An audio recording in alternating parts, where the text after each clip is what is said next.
Здравейте, аз съм Жасмина и днес реших да ви покажа нови придобивки от Jumbo, които са на половин час.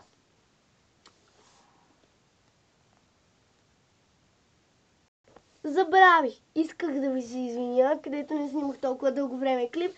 Просто беше лятна ваканция и сега няма да снимам много, защото училище. Но през тази седмица, понеже съм малко болна, може и да снимам някой друг клип.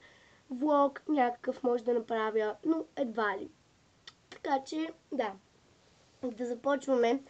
Не са много нещата, така че бързо ще свърши клипа. Така, първото нещо са тези ласти. Всичко е за училище, между другото.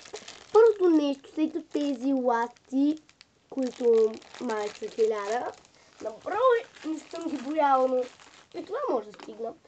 Така, те са няколко цветове. Първият цвят е лилаво, вижте, отблизо ви го показвам. Втория е розово, зелено и синьо. Да. Другото нещо е ето този мотив.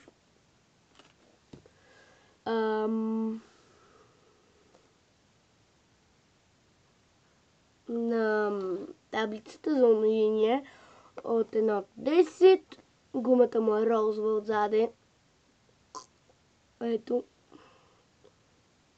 Просто не мога да спра. Така.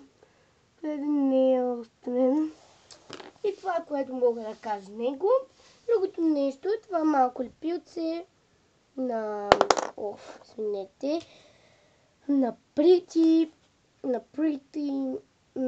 Red. Уха! За първ път, между другото, е такъв цвят. Виждам такъв цвят лепило. Никога не съм виждала. What is this? Много е год. Надявам се да го използвам. Като червило е. Да. Red. Супер. На камерата се вижда розово, но червено. Не знам как да ви покажа. Червено е. Много е готин. Ще го използвам. Така, да преминаваме към следващото нещо. Това са ето такива малки... Не мога да им запомня имената. Така, който се сети в коментарите. Какво е това нещо? Моля ви, напишете.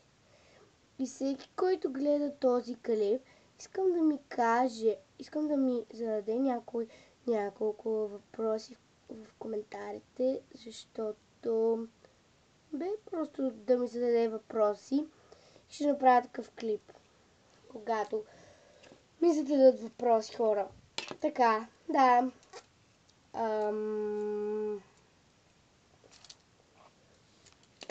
Това е за тях, което мога да кажа. Между другото, аз ги използвам за дупчене на нещо. Ако трябва да давам на някой в училище, 28 деца сме, надявам се да стигнат за цяла година. И да преминаваме към следващото нещо. Следващото нещо са ето тези пламъчета. Не знам колко броя са, тук трябва да пише 160 броя. Тук не знам колко са, просто упаковката си скъсвам и не знам. С 160 броя пише го. Тя ще ги използвам, ако нещо, примерно някакви листове или нещо такова да печатам, не да печатам, или да събирам с тях и важни документи. Така, и последното нещо, което ще използвам за тези неща, е ето тази кутийка. Имам още две такива.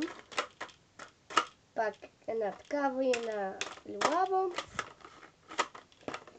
На мен ми харесват и да.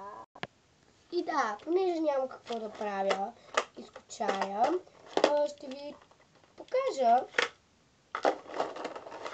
кой ред какво слагам. Така, нека да започваме. Ще ги първия ред. Нарежа дощичка да ги сложа. Так. Всъщност, да, тя ще сложа. Така. Упс. Ето, според един кажете. И да ги слагаме.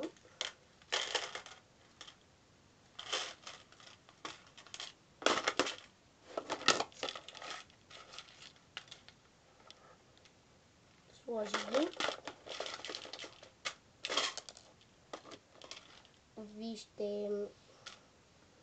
Ако не ми вярвате.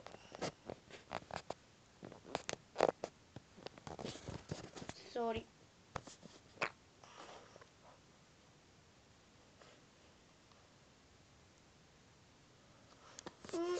Да.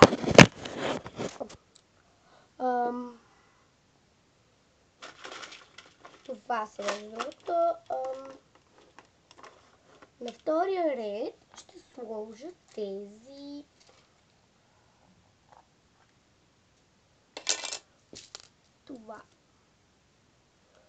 тези клавачета.